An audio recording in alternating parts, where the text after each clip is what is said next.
وقت بخیر.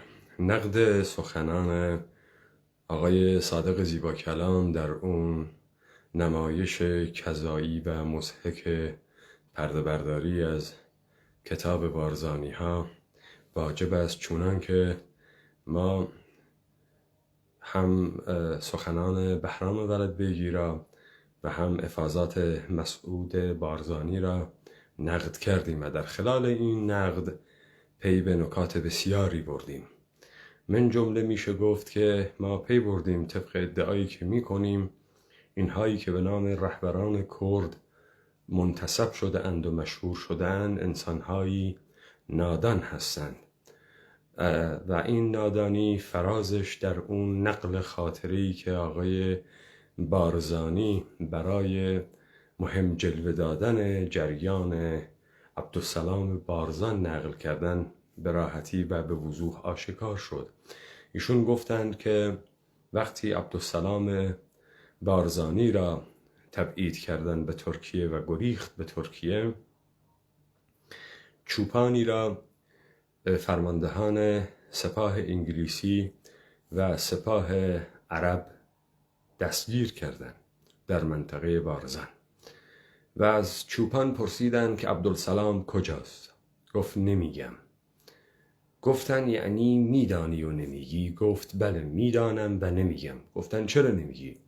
گفت به خاطر اینکه من خیانت نمی کنم. بعد اونها گفتن که حداقل بگو نمیدونم تا آزادت کنیم. گفت که نه، چرا دروغ بگم؟ دروغ هم نمیگم. و بعد گفت که اونها هم گفتن حالا که تو اینقدر مردی ایراد نداره، بیا برو. و اونجا مشخص شد این فضل فرمانده انگلیسی و عرب بود، نه دلپاکی و دوگمی چوپان. مردانگی، وفاداری، دروغ نگویی جزء ارزش‌های اون فرمانده انگلیسی و عرب بوده که همچین چیزهایی رو در وجود یک انسان ستودند و سعی نکردن اون انسان رو خورد بکنند. این گونه هم میشه تعبیر کرد اگر امروز دستگاه‌های استخباراتی پارت دموکرات کردستان عراق با کسی روبرو بشوند که او معلوماتی را که آنها میخواهند بگیرند نمیدهد و میگه که من خیانت نمی کنم و دروغ هم نمیگم، این معلومات را دارم. احیانا نیروهای او میگویند تو چه مرد خوبی هستی، خیلی مردی، آزادش میکنن. نخیر، نه نیروهای مسعود بارزانی و نه نیروهای دولت یهود ایرانی با همچین انسانی برخوردی را که اون فرمانده عرب یا فرمانده انگلیسی کرده بودند نخواهند کرد، بلکه طرف رو تا سرحد مرگ میلیون ها بار به دروازه مرگ میکشانند و باز میگردانند، یعنی شکنجه میکنند. خب این بدین معناست که نیروهای بارزانی و نیروهای دولت یهود ایرانی این مفاهیم و ارزش‌ها را نمی‌فهمند و وقعی نمی‌نهند. یعنی از منظر اونها مردانگی، وفاداری، دروغ نگویی اصلاً ارزش نیست و همچین انسانی رو بایستی کوبید و در هم کوبید تا اعتراف بکند. خب از خلال نقد ما به این چیزها پی میبریم. از اونجایی که آقای زیباکلام رو هم بازتاب گسترده‌ای بهش دادن، هم کسانی که به نام کرد احیانا نقدی داشتند، دو حالت رو در بر گرفتن. ببینید، اولا نقدی که ما میکنیم نقد کرد تمدنی است، نقدی است از منظر جهان کردی.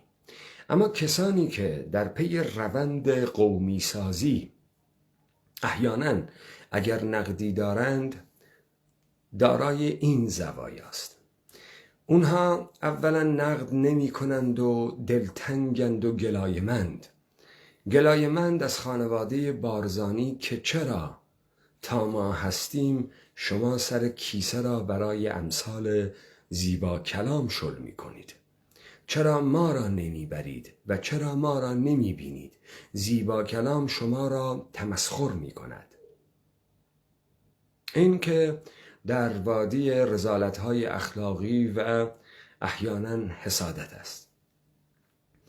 مسئله دوم اینه که این برادران قومی نمیتوانند به آیدلهاشون و به رهبران برساختشون بتازند، لذا دچار سرگیجه میشن که چرا این رهبران این تحقیرها رو قبول میکنند، چرا چیزی نمیگند، چرا برخورد نمی کنند و این بر حقارتشون بیشتر افزوده خواهد کرد. و اما از منظر خود بارزانی ها هم برای توجیه اینگونه پاسخ داده خواهد شد که ما توانسته ایم با برقراری این اقلیم کردستان و با داشتن این مؤسسات و امکانات مادی کسانی از عقلای دشمن را به نام فارس به طرف خود متمایل بکنیم، یعنی اونها رو وادار بکنیم که به کشته شدگان ما مبارز بگوید، برای ما احترام قائل شود و احیانا ما را قوم ننامد و ملت بنامد. و این دستاورد بزرگی است. این تاریخ مبارزات ما و این تاریخ مبارزات مشعشعانه و مدبرانه ما را به این نکته رسانده است و به این جا رسانده است که توانسته ایم کسی مثل زیبا کلام را بیاریم و زیبا کلام مستخدم ما بشود. و اما این نقد از منظر ما بسیار واجب بود که در آرشیو قیام واقعی کردان بماند بر این نمایش‌های مضحکی که آقایان توبر با هم آخر با هم دارند نشان میدهند و بازی میکنند و به اجرا در میآورند.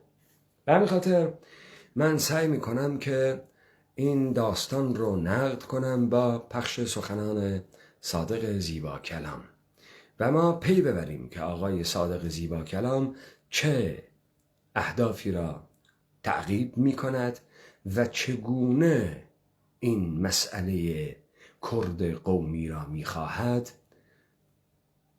درونی تر بکند و چه مسیر راهی را مشخص می کند. و اصولاً ضرورت حضور ایشان بعد از آن عکس‌های کذایی از دادن کتاب رضاخان به آقای نچیروان بارزانی هم بررسی خواهد شد.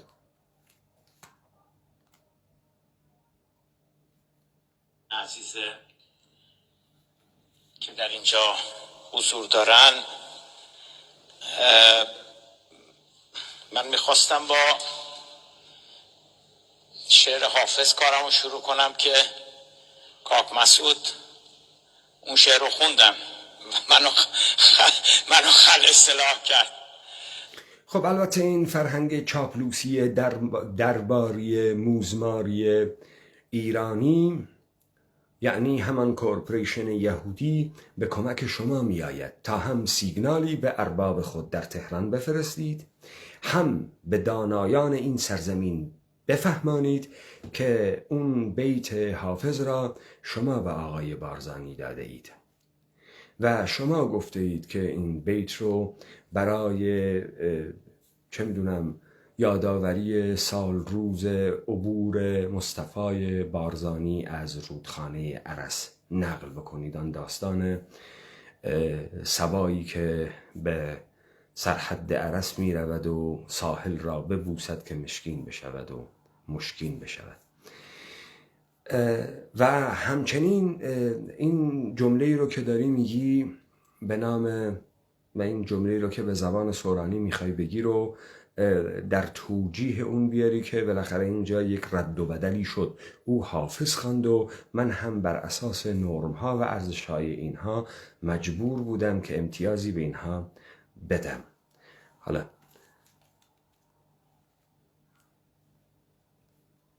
اما من اجازه بدید که من جمله‌ای رو که با زحمت زیاد یاد گرفتم با این جمله شروع بکنم تا بعد ببینیم به کجا میره. سلام لگیان پاک هومو تیکوشرانی کردو و بارزانیکان. نمیدونم درست. خب آقای صادق زیبا کلام، شمایی که به عنوان مدرس دانشگاه، به عنوان استاد تاریخ یا فلسفه سیاسی دانشگاه تهران، به عنوان کسی که در مذاکرات سال 58 با جمعیت‌ها و حزب دموکرات کردستان ایران حضور داشته اید، توقع نمی‌شد که مسائل مجعولی را مطرح بکنید بدون اینکه بپرسید یا مشخص بکنید هدفتون از این جمله چیست. شما سلام فرستادید بر جان پاک شهیدان راه کرد و بارزانی. شما بارزانی ها و کرد رو با هم یک کاسه کردید. برای اینکه ما بفهمیم اینها شهدای کرد هستند بایستی کرد را تعریف کرده باشیم، بایستی دوست و دشمن کرد را مشخص کرده باشیم تا بفهمیم که راهی که کردها برای کردها ایثارگری کرده اند چگونه راهی بوده است. این یکاسه کردن و این خدمت چاپلوسانه و این اداهای موزمارانه درآوردن خیانت است به شخصیت علمی، به مقام علم، به دانشگاه، به تریبونی که به عنوان این تایتل به شما داده می شود. این عین چاپلوسی است. ما در خلال صحبت‌هایی که شما می‌کنید البته تمام این مسائل رو مشخص می‌کنیم. ببینید، ما معتقد نیستیم اون تعریفی و اون سیاستی که اربابان یهودی مسیحی شما در نابودی تمدن کردان کرده اند درست است. ما خود را موجود طبیعی به نام کرد طبیعی نمی‌دانیم. ما خود را موجودی نمیدانیم که فرهنگی نیستیم، تاریخی نیستیم و دارای عقلانیت نبوده ایم و تعقیب زیست و نظم عقلانی خود را نکرده ایم. ما مفهوم کرد را یک مفهوم خود آگاهانه میدانیم و انسان کردی را تقلیل نمیدهیم به زبان و به یک سری المان‌های فرهنگی مثل پوشش یا رژیم غذایی یا نوع رقص و پایکوبی. شما بسیار اصرار دارید که از مفهوم کرد، تمدن کردان و جهان کردی موجود طبیعی، یعنی همسان با طبیعت و خدا، یعنی برابر با حیوانات بسازید تا هیچ گونه محظورات اخلاقی ایجاد نشود در سرکوب، نابودی و اضمحلال این مردم. به همین خاطر توضیح مفهوم کرد بسیار واجب است و حداقل برای کسی مثل شما که در این حوزه میبایستی دانشی داشته باشد توقع میشد.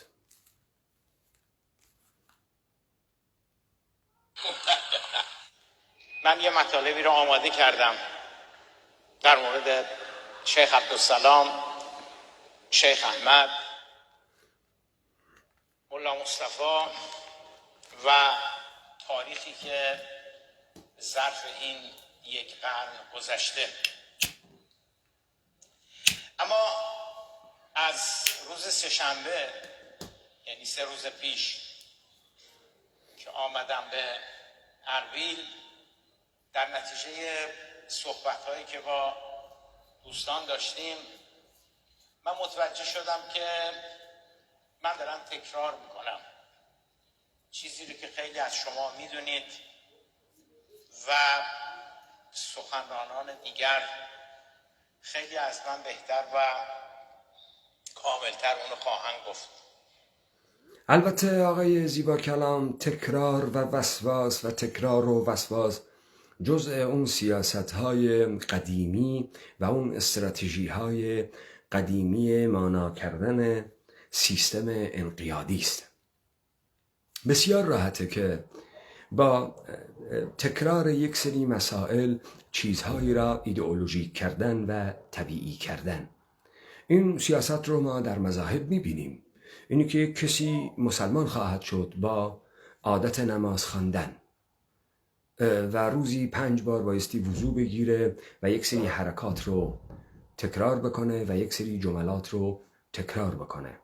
ما این رو در سیاست گذاری های شما به عنوان دولت ها دیدیم، در هویت سازی، با تکراری که می کنید، در تشویقی که می کنید. مثلا ما شاهانی نداریم و هیچ وقت حافظه تاریخی نداشتیم که کسی به نام داریوش داشته باشیم، کسی به نام خشایار داشته باشیم، کسی به نام کوروش داشته باشیم.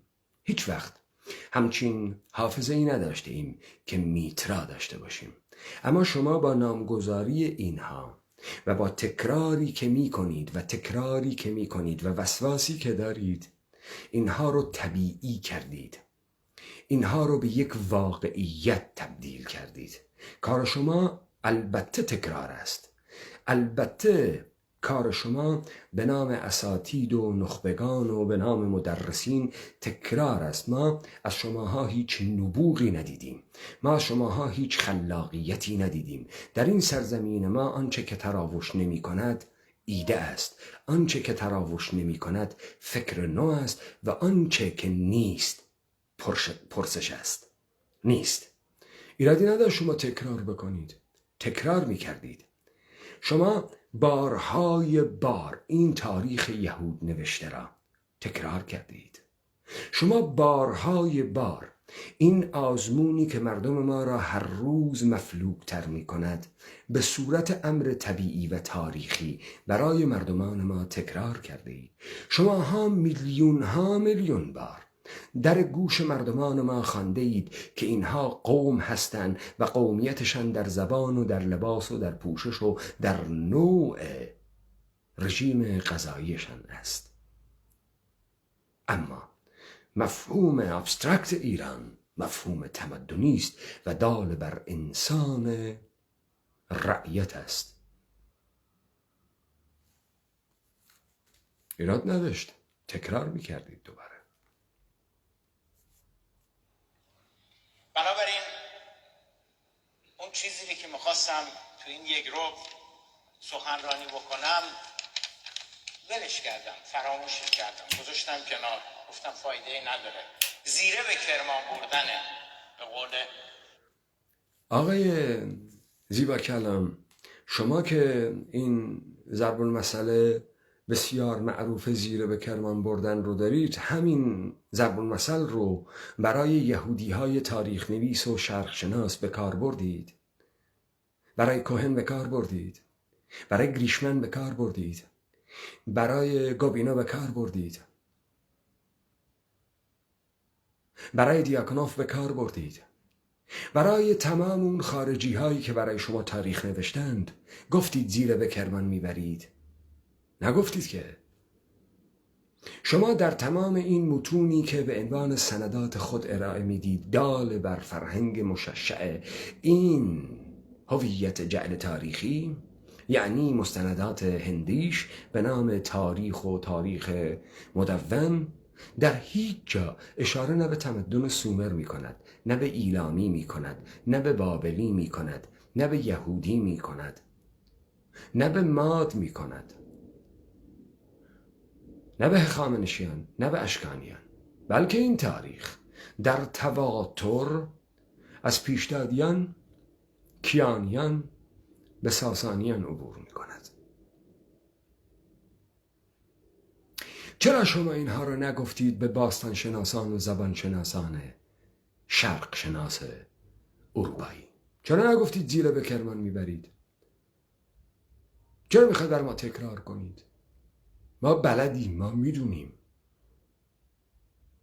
ولی شما اینطوری نگفتید. تمام اطلاعی که شما به نام تمدن ایرانی دارید توسط گفته‌های و یافته‌های برادران غربی بود. به خاطر تاریخ شما کاملا شکل بخش جینیسس اولد تستمنت، یعنی دقیق این رو کپی سازی کردن بر شما. لذا شما تمدن ایلامی دارید، تمدن بابل دارید، برج بابل دارید، تمدن سومری دارید، زیگورات دارید، تحت نام باستان شناسی با متد علمی و عقل ابزاری که این بر میگرده به نهله‌هایی از ایده سازی، ناسیونالیزم سازی برای شعبات کورپوریشنی که در سرزمین کردوار اتفاق افتاد. من به این خواهم پرداخت. پس شما اونجا نگفتید که زیره به کرمان نیارید، لطفاً زحمت نکشید، ما از هویت تاریخی خود آگاه هستیم، ما میدانیم که هستیم، ما هزاران سال امپراتوریت بوده ایم، ما این امپراتوریت و این فرهنگ را درونی کرده ایم، ما این حافظه تاریخی را داریم. و نگفتید، هیچ وقت نگفتید. و چند نکته رو خواستم که خدمت شما عرض بکنم. آیا هرگز کسانی که پیشکسوت و پیشقراول مبارزات کرد بودند، آیا هیچ وقت فکر می‌کردند که روزی در حوله ارویل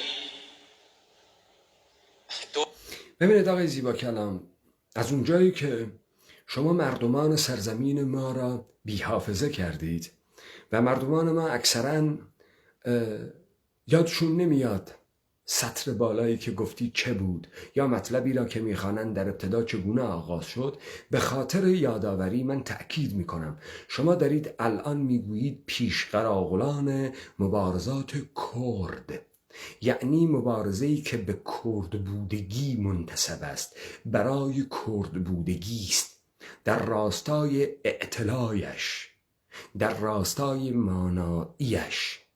خب این کرد بودگی بایستی مشخص بشه چه شکلیه.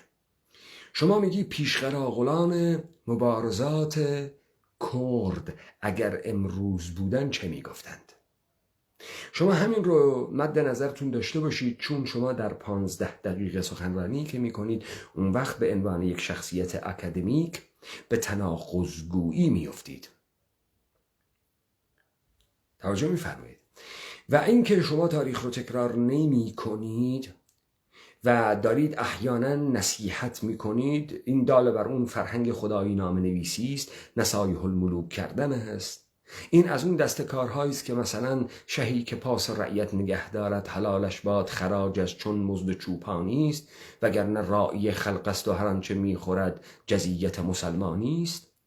البته من حافظه خوبی در نقل شعر و این چیزها ندارم، اینها رو سعی میکنم فرا بگیرم که از منظر شما دنیا رو هم ببینم شما از کجا مشاهده میکنید. پس شما از این فرهنگ متداوم رعیتی ایرانیتان در بهترین حالت نصایح الملوک دارید.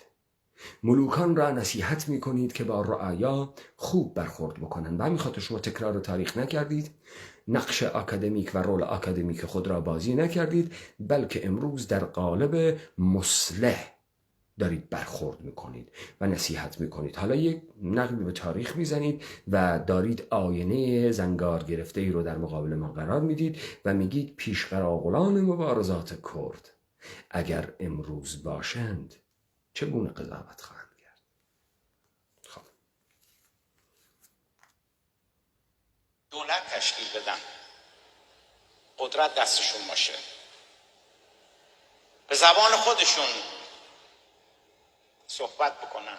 خب آقای زیبا کلام، به خاطر اینکه شما رو بهتون کمک بکنم دچار آناکرونیزم نشید و احیانا شما انسان عوامی هم نیستید و ادعایی دارید و کرسی دارید برای خودتون و خودتون رو آدم موجهی میدونید، خاطرتون بگم که این داستان ناسیونالیزم و زبانبازی و تاریخ بازی از زمانی بایستی آغاز بشود که شکل نیشن استیتی بایستی برقرار شود، یعنی دولت ملت درست بشه. اگر ما همین تاریخ جعلی شما را بپذیریم و بپذیریم که ما یک امپراتوریت عثمانی سنی داریم با خلیفه سنی و ما یک دارالخلافه تهران داریم با یک شاه سلطان ایرانی شیعی.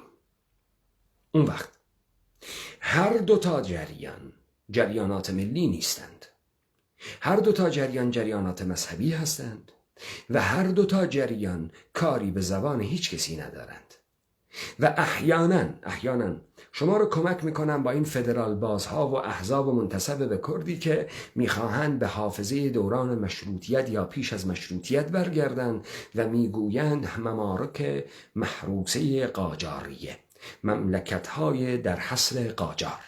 بعد میگویند که در انقلاب مشروطیت انجمنهای ایالتی ولایتی تأسیس شد، یعنی آغاز داستان رو در یک دستسازی و ملتسازی با دولت رضاخانی برقرار میکنند. پس این تاریخ 150 سالی که شما میگید هیچ خالی از تصور نبود که هم حکمرانی داشته باشد هم مردم به زبان خود صحبت بکنند، چرا که سلطان عثمانی بنابر موقعیتی که داشت و ساختار حاکمیتی که می داشت نه فشار زبانی می آورد نه مأموری را می فرستاد، بلکه ملوک الطوایفی بود و شما این رو فراموش کردیم. و این اشتباه فاحش از کسی که مدرس دانشگاه هست و کتاب می نویسد و حاکمیت دولت ایرانی خیلی او را کمک می کند و در شبکه‌های مختلف می نشیند و جزء عقلای قوم است، حداقل یک فاجعه است.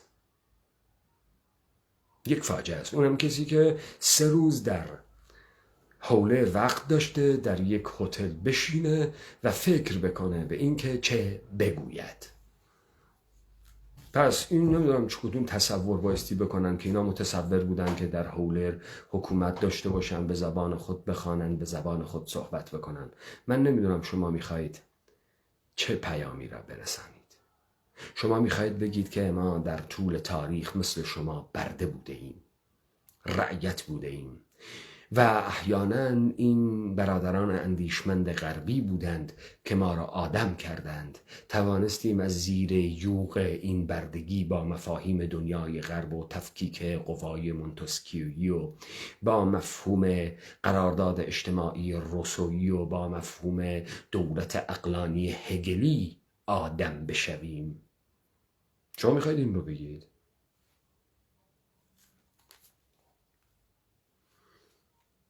بنویسن. درسته که اونها مبارزه میکردند و مبارزه کردند و خون پاکشون، درسته که اونها مبارزه کردند و مبارزه میکنند و خون پاکشون. از کجا درسته؟ چگونه درسته؟ این گزاره چگونه درست میشه؟ مبارزه برای چه کردند؟ برای چه چیز کردند؟ هر کسی که کشته بشود برای کاری مبارزه کرده است. مثلا دزدی که می رود بانکی را سرقت می کند یا خانه کسی را مورد دستبرد قرار می دهد. او خواسته است با فقر و نداری مبارزه بکند و اگر صاحب مال او را بکشد، او شهید راه مبارزه با فقر است. آقای زیبا کلام، مبارزه در راه چه؟ برای کی؟ شما جایی را که درش قدم گذاشته ای باید مشخص بکنی، جبهه حق و باطل را مشخص بکنی به زبان خودتن تا بتوانی برای خودت یک وجهه مطلوب بودگی دست و پا بکنی. در راه اون اهداف و آرمان ها ریخته شد.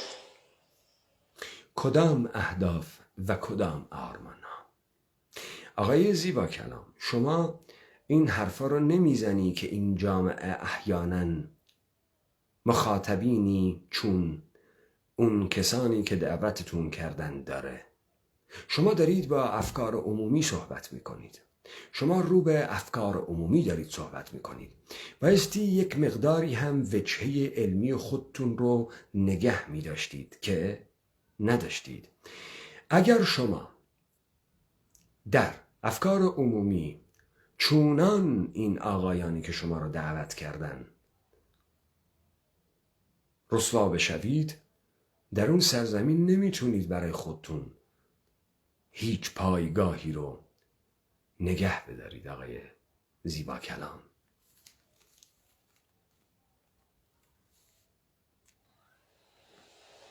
اما سوال اساسی این هستش که بعد از 33 سال که شما زمام امور رو در اقلیم به دست داشته این، اگر روح اونها حلول پیدا می‌کرد امروز میان ما، چقدر ابراز رضایت داشتند از اونچه که شما. خب این سوال شما پاسخش برمیگرده به افاضاتی که شما فرمودید و افاضات مجهولی فرمودید. شما گفتید اهداف و آرمانها. ما نمیدانیم اهداف و آرمانها چه بود که شما اینها رو بسیار بلند مرتبه خطاب میکنید احیانا. اگر اهداف و آرمان اینها خودمختاری بوده است، اگر اهداف و آرمان اینها در اختیار گرفتن کنترل مناطق محدودی بوده است و گرفتن یک سری پست‌ها و تایتل‌های مؤسساتی، کارنامه تکمیلی است و اونها به هدف خود رسیدند. بله، اونها توانستند در قارون دولت عراقی برای خود فرمی از شراکت در قدرت را تعریف بکنند و قانونی بکنند. پس به نیت خود رسیدند. اما ظاهرا شما نیت‌های دیگر، ایدئال‌های دیگر و آرمان‌های دیگری را دیده ای و نمیگویی و بایستی میگفتی تا ما الان میفهمیدیم شما منظور چیه. و هر کسی از زن خود شد یار من. ما قرار الان هر کدوم برای خودمون اینجا یک برداشتی بکنیم از سخنان شما، حداقل از یک کسی که اکادمیسین هست و علمی میخواهد با قضایا برخورد بکند. این حرکت رمالانه و پیشگویانه بعید بود که ما کفخانی بکنیم و کفبینی بکنیم و حدس بزنیم و نشد. شما بایستی پارامترها را دست ما میدادی تا ما الان به شما پاسخ میدادیم آری یا نه. به دست آورده اید در طی این 33 سال. راضی بودن از شما، انتقاداتی به شما.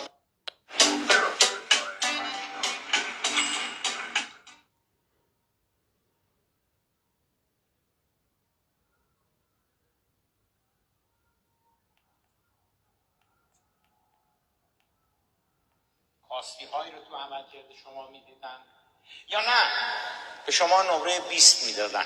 من چون معلمم تقسیم بندی بر اساس نمره دادن معلمیه. به شما نمره 20 میدادن یا شاید هم 18 میدادن یا شاید هم کمتر میدادن، نمیدونم. درسته؟ به ضرس قاطع نمره 20 میدادن. اگر ما به صورت سطحی به قضیه نگاه بکنیم و به این دوران متأخر باز بگردیم و به اساسنامه‌های حزبی اینها باز بگردیم، اینها به اون هدفی که در اساسنامه تعریف کردند رسیدند. یعنی یک ساختار خودگردانی. اگر به جوهره حرکت اینها باز بگردیم، یعنی حرکتی بی تئوری، تلاش برای قومی سازی کردن از کرد و به همچنین شرکت فعالانه تحت نام مبارزات کردی در پروسس انباشت بدوی، یعنی در برکندن انسان کردی از وضعیت معیشتی خود و بی همه چیز سازی او بسیار موفق بودن. چه در کارنامه کوچاندن هزاران نفری از روستاها، چه نابودی روستاها، چه انفال، چه شیمیایی های مختلف و ترس نهادینه شده و درونی شده، چه همکاری کردن با دولت های مختلف عراقی در کوچاندن و در اردوگاه قرار دادن مردمان سرزمین ما. برای اینکه سرزمین کردوار را تبدیل بکنند به ملک مشاع حاکمیت، تمامیت مالکیت را به حاکمیت بدهند و تمامیت ابزار معیشت را در دست او قرار بدهند و تمامیت قدرت را به حاکمیت تفویض بکنند و این کار رو کردند. در اینجا هم نمره 20 آقای زیبا کلام.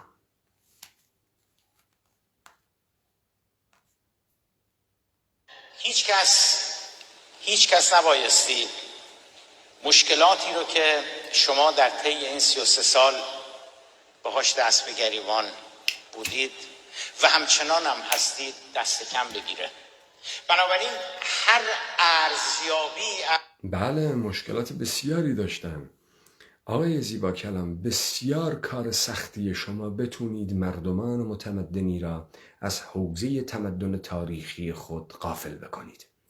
بسیار سخت از انسانهای آزاد سرور سگهای کتک خورده و برده بسازید. بسیار سخته و پروسس بسیار سهمگین و صعبی را طی کردن و کارنامه بسیار مشجعی دارند.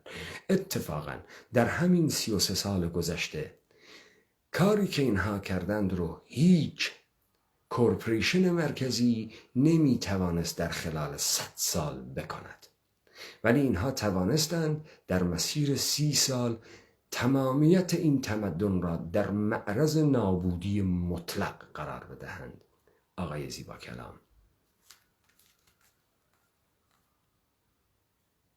از دستاورد شما باید با در نظر گرفتن کوهی از مشکلاتی که داشتید به نظر من باشه. اما ببینید تاریخ همش هم تکرار گذشته نیست، همش هم یادآوری گذشته نیست. چیزی که برای من خیلی جالب بود، البته برای شماها تاریخ تکرار گذشته است، ولی از اونجایی که تاریخ شماها پروژه های آینده است، از این تکرار آینده را می آفرینید. این کاملا درسته. ببینید آقای زیبا کلام، برای اینکه بفهمید میزان صعبیت این کاری که آقایان اقلیم کردستان کردن چقدر بوده است، من بایستی شما رو کمک بکنم در اون خاستگاه و اون منظری که ایستادید و مشاهده میکنید. ببینید آقای زیبا کلام، شما به عنوان یک ایرانی، شهروند ایرانی که هویت خود را از ایده ناسیونالیستی ایران میگیرید، ایده ناسیونالیستی شما هیچ خاستگاهی الا اروپا ندارد. به همین خاطر شما در برهه های مختلفی که اربابان اروپاییتان براتان ایده می نوشتند، نوع ناسیونالیزمتان هم فرق می کند.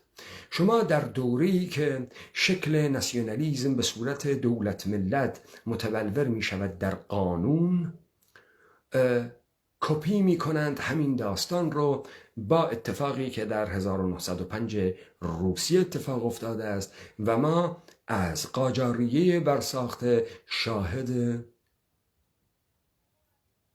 انقلاب مشروطه هستیم. نمایش مضحک کمدی قانونخواهی.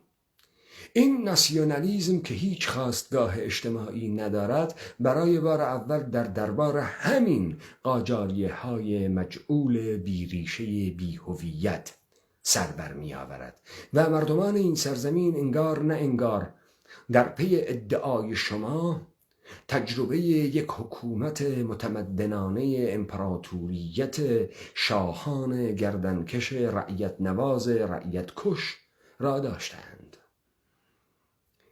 و اما زمانی که عقل ابزاری و نگاه آزمایشگاهی در غرب برای تثبیت هویت‌های جداگانه درست میشه، علل خصوص در علومی مثل باستان شناسی، تاریخ گرایی و زیست شناسی و زبان شناسی، شما هم وارد همین نحله میشید و شما در دولت رضاخانیتان تاریخ سازی می کنید. شما در دولت رضاخانیتان آریایی می شوید. شما در دولت رضاخانیتان حوزه زبانهای ایرانی تعریف می کنید و هند و اروپایی شما در همین دورانی که بعد در همین اروپا منسوخ می شود و منکوب می شود این جریان رو ادامه میدید. نهله های دیگری ناسیونالیسم های زبانی است، اینه که شما هم می چسبید به این زبانبازی و زبان پارسی از دهه 30 و 40 شمسی. نهله دیگر هم نهله پست مدرنیستی است که بسیار تطبیق می کند با تاریخ دولت کورشی و امپراتوریت کورشی، یعنی تنوع و تکثرهای برساخته، یعنی هزار پاره کردن و میلیون پاره کردن یک کل هویتی و تقسیمش بر سر منافع تنگ نظرانه اقلیت‌های برساخته تعریف شده که این موج پست مدرنیشه و ما امروز هم شاهدیم از این لکسازی و گیلکسازی و بلوچسازی و کردیبازی و لرسازی و این کارهایی که دولت ایرانی، سپاه پاسداران و دولت یهود آنوسی کورپریتی ایرانی انجام میده و این رو در حوزه‌های مختلف با همکاری PKK پارت دموکرات کردستان عراق، با همکاری تمام قبایل و عشیره‌های برساخته بر اساس رگ عشیره‌ای جدید در مناطق دیگه مختلف این کردوار شاهد هستیم. اما کاری که اینها کرده اند رو من سعی خواهم کرد در اون جایی که تناقض مبارزاتی رو از شما خواهم گرفت مطرح بکنم. چرا اینقدر کار صعب بود؟ چرا اینقدر کار سخت بود؟ و اینها چگونه توانستند مردمان این سرزمین رو و این تمدن رو به سمت و سوی نابودی مطلق بکشانند تا ما به ظهور رسیدیم. به عنوان غیر کرد وقتی که تاریخ مبارزات از عبدالسلام اول، یعنی حدود 150 سال پیش، وقتی شروع کردم این تاریخ رو خوندن، حسب اون چیزی که کاک بهرامی ها گردآوری کرده بودن الان چاپ کردن، چیزی که برام خیلی جالب بود این بودش که اساساً نقطه شروع جنبش بارزان اصلا سیاسی نبوده، اصلا به دنبال خودمختاری نبودن، اصلا به دنبال به دست آوردن این یا به دست آوردن نبودن. اجداد شما صوفی بودن، اهل طریقت بودن، اهل تو کجایی تا شود. خب پس آقای زیبا کلام، اینجا شما به تناقض برخوردی. شما با مجیزگویی و با درود فرستادن بر جان پاک شهدای کرد و بارزانی جنبش رو منتسب کردی به مفهومی به نام کرد. بعد گفتی پیشقراغلان مبارزات کرد. حالا می‌فرمایید که از 150 سال پیشی که این جنبش بارزانی ها آغاز شده است، جنبش طریقتی عرفانی بوده است. خب این تناقض‌گویی شما از کجا میاد به عنوان استاد تاریخ؟ من گفتم شماها خلاقیت ندارید. شماها که سق این رو میزنید و میگید جمهوری اسلامی با وجه مدرنیته در تضاد است و امثال جواد طباطبایی فریاد میزنند که این حیات طبیعی ایران را دستکاری کرده اند و این حاکمیت جمهوری اسلامی با مدرنیته در تضاد است، حداقل در بخش بسیار مهمی از مدرنیته ما به عقل انتقادی برمیخوریم. شماها آنچه که در این سرزمین نابود کرده اید عقل است و چه برسه به انتقاد. به همین خاطر شماها میرزا بنویس های سفارش نویس کارمندان دست هزارم ارباب یهودی مسیحی برای نابودی این سرزمین داستانی را تکرار کرده اید. هیچ کدام از شماها به دنبال این قضیه نبودید که این چیزی را که من الان براتون میگم مشخص بکنم. اینجا من سعی میکنم نقل قولی بکنم از کسی از شما با سوادتر. حداقلش اینه شما استاد دانشگاه تهرانید، ایشان استاد شرقشناسی در دانشگاه آکسفورد هستند. محمد علی همایون کاتوزیان. آقای محمد علی همایون کاتوزیان در نظریه استبدادش میگه که این سرزمین با سیکل استبداد هرج و مرج، استبداد هرج و مرج تا به امروز آمده است و استبداد و هرج و مرج هر دوتا دو روی یک سکه هستند. هرج و مرج هم استبداد است. اما همونطور که هرج و مرج هم استبداد است، حکومت عقلانی و نظم هم دو روی یک سکه هستند. وقتی در سرزمینی نظم برقرار است و هرج و مرج نیست، حکومت عقلانی است. حالا من شما رو عودت میدم به گزارشاتی که این آقایان جهانگرد و علل خصوص اون رب و روب بسیار مقدستن آقای گوبینو کرده است. گوبینویی که بسیار زور میزنه برای شما ایران بسازد، کورپوریشن ایرانی بسازد، به یه جاهای دیگه نمیتونه کتمان واقعیت بکنه و میگه که این سرزمینی که اسمش ایرانه سنگ خاراست، وگرنه نه قدرتی داره نه امپراتوریتی برش حاکم است، مثل اون حکومت‌های انقیادی سرزمین خودشن. و این ایرانیت چیز عجیب و غریبیه.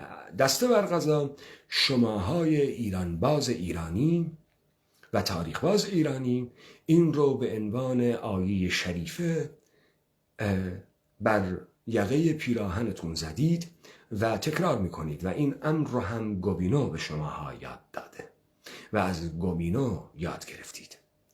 اما شما نمیدانید که در این سرزمین، یا نمیخواهید بدانید و میدانید و نمیگویید، در این سرزمین در این سرزمین کردان آیین کردی برقرار بوده است. در این سرزمین دانایی حکم می‌راندند و دانایان استخراج کنندگان قانون بودند و این قانون تحت نام کلام در دفاتر دوران منتشر میشد.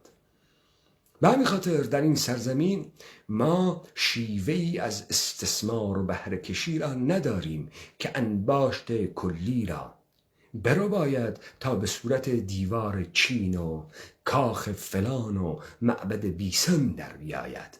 همون چیزهایی که شما ندارید برای اثبات امپراتوری های پرتمطراق شاهان گردن کش پول دارتن ندارید. اما چه اتفاقی در این سرزمین افتاد؟ شمایی که سعی میکنید کرد را قومی و طبیعی بکنید، شمایی که سعی دارید کردان را به موجودات طبیعی تبدیل بکنید و بعد در تفکیکی که ایجاد میکنید هویت رعیتی ایرانی را بربسازید، اصلا به این نکته توجه نمی کنید که نظمی که برقرار میشه بر اساس هویت ایلی عشیره‌ای نیست. اون داستان ملوک و توایفی شما داستان برساخته است.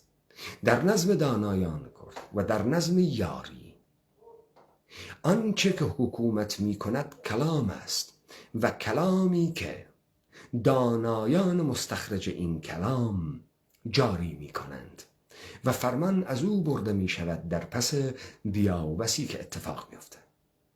همین داستان در اواسط قرن 18 با بسته بازار جهانی. ببینید این آقایان لیبرال و بورژوا به خودشون نمیگن سرمایه دار. کپیتالیسم و سرمایه‌داری مفهومی است تئوریزه شده از جانب چپ‌ها و علل خصوص مارکس در نقد اقتصاد سیاسی. اونها به خودشون میگن نظم بازار. هیچ کسی اشاره نمیکنه که چه اتفاقی ظرف 300-400 سال گذشته افتاد که ما امروز در چنبره این بازار جهانی هستیم. ما چگونه به بازار تبدیل شدیم؟ این کنکرت ترین، مادی ترین اتفاقی است که ما تبعاتش رو میشناسیم. آقای زیبا کلام، شمایی که در کتاب ما چگونه ما شدیم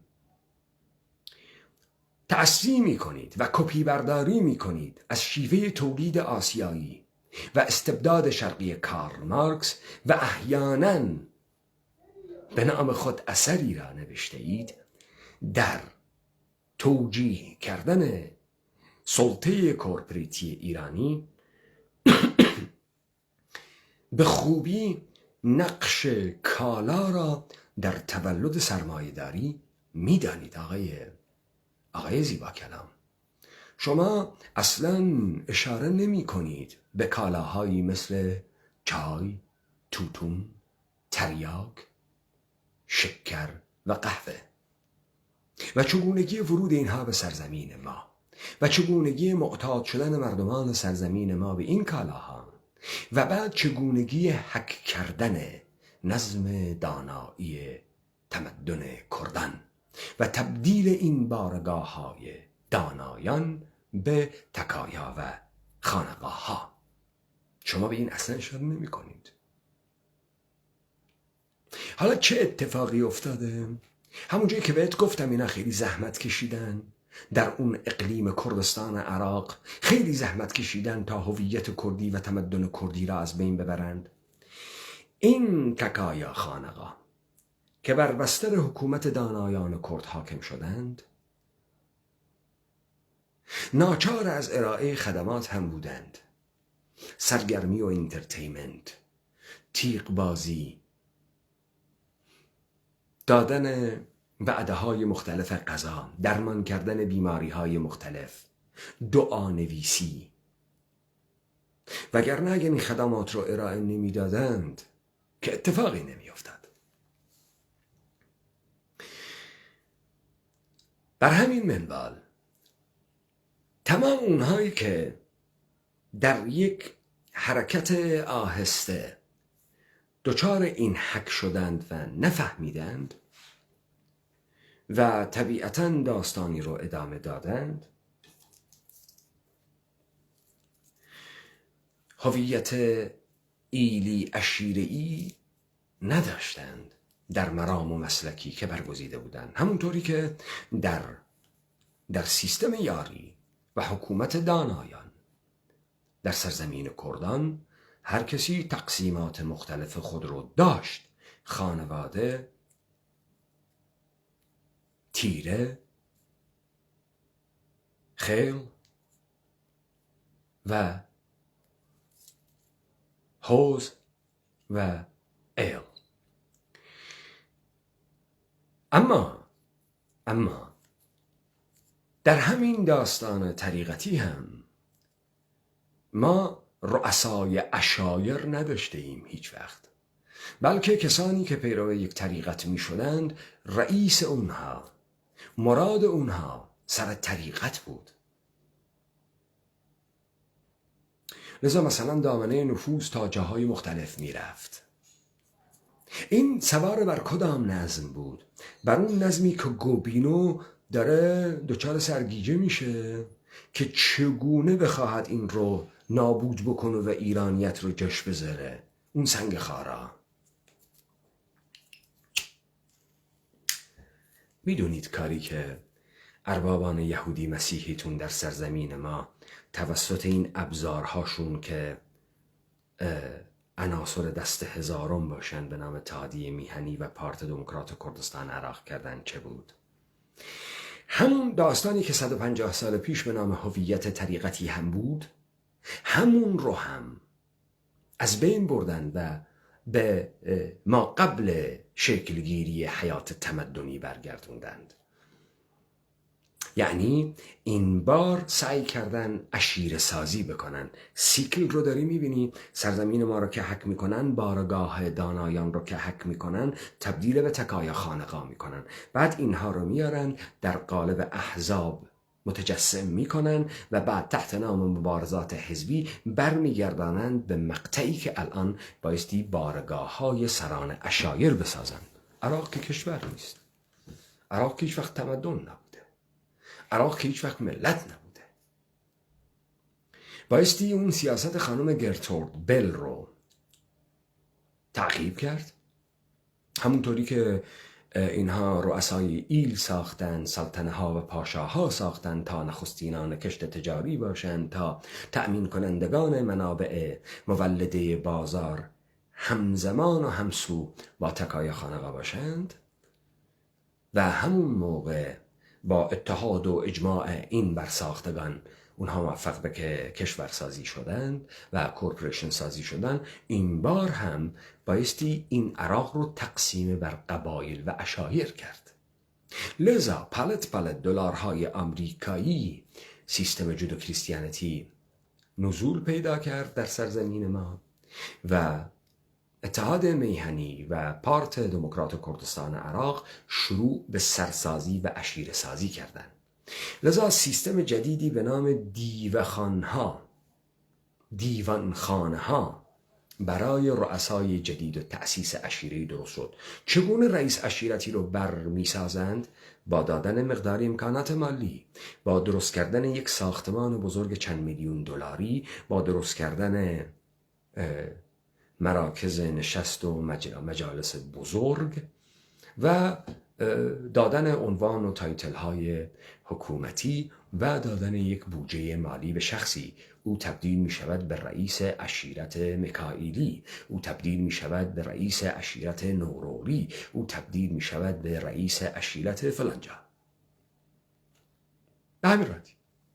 حالا شما یک تمدن رو در هم کوبیدی، این موجودات طبیعی رو هم به تقسیمات عشیره‌ای تبدیل کردی. بسیار کار سختی کردن. حالا این رؤسای عشیره هم بایستی چی کار کنن؟ بایستی مجالس لهو و لعب و مجالس لودگی برقرار بکنند. ظاهر بسیار خنده‌داری، با لباسهای بسیار مضحکی، با تسبیح‌های دراز 2 متری و ملیژک‌های حال به همزنی که در این مجالس شبانه حضور پیدا می کنند. این همان کپی مضحک و کمدی تکایاست و خانقاه هاست. لذا اینها در این 33 سال بسیار رنج کشیدند، بسیار توزیع دلار کردند تا چیزی را به نام رئیس عشیره بر بسازند، چیزی را به نام فستیوال عشایر درست بکنند و کلیت تمدن کردان رو به اضمحلال و نابودی مطلق ببرند. هر آنچه را که انسان کردی با پرورش در کردان یاد می گرفت اما نمی توانست بر زبان جاری و ساری بکند، امروز دارن همون نوع از زندگی ناخودآگاهانه رو برای مردم برمی سازند و آگاهانه می کنند. بسیار زحمت کشیدن، نوکران خیلی خوبی هستند در نابودی مردمان خود و مردمان سرزمین ما. آقای زیبا کلام.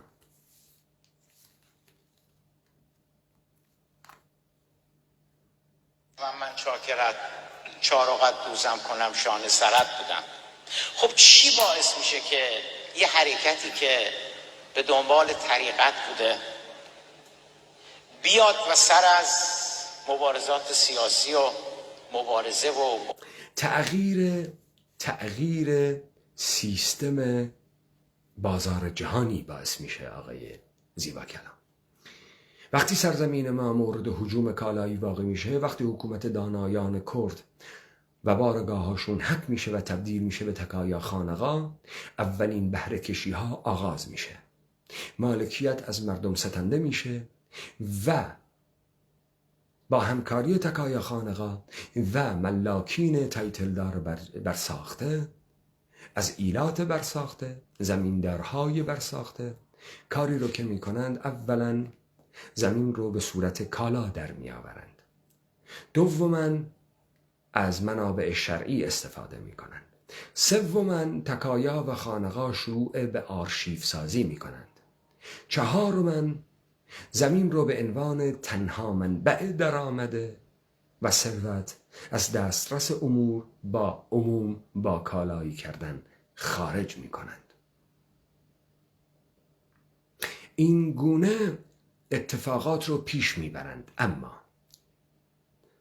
پیشرفت‌های مهمی در حوزه تکنولوژی و بسط بازار جهانی تمرکز بیشتری می‌خواهد. با انقلاب صنعتی، با اختراع موتور بخار، با کشتی بخار با راه آهن، سرعت و آهنگ حمل و نقل کالاها، و این نیازمند یک سیستم منسجم‌تر بود. به همین خاطر این تحولات دست به دست هم میده تا ارباب اینها رو یا منسوخ بکند یا موازی سازی بکند یا مورد کاربرد دیگری واقع بکند. آقای زیباکلام، این اتفاق میفته که یک جریان طریقتی بعد در صورت حزب قومی علم میشه، مثل جلال حسام الدین قادریه علیباز، مثل عبدالسلام نقشبندی یهودی. بعد تبدیل میشن به پارت دموکرات کردستان عراق و اتحادیه میهنی کردستان عراق. این اتفاق میفته. مبارزه با ایران و ایران شاهنشاهی، ایران جمهوری. نه، اینها مبارزه نبود آقای زیباکلام. بفهمید، شما وقتی از مبارزه صحبت میکنید بایستی بدونید که ما در دنیایی داریم زندگی میکنیم که تمام اینها تعاریف دارد. اگر منظورت از مبارزات درگیری‌های نظامی بی هدف و بی دستاورد است، بایستی بدونی که طبق تعریف جنگ‌های چریکی اهدافی را تعقیب می‌کنند که شامل است بر پلیتیک، پروپاگاندا و پابلیک اپینین. در هیچ کدام از این جنگ هایی که شما میگید با دولت ایران کرده اند و دولت مرکزی عراق کرده اند، هیچ کدام از این امور اتفاق نیفتاده است، بلکه هزاران هزار انسان کشته شدند و ثمره این جنگ ها کوچاندن مردمان سرزمین ما و ایجاد شرایط انباشت بدوی در بی همه چیز سازی و هیچ و پوچ سازی بوده است.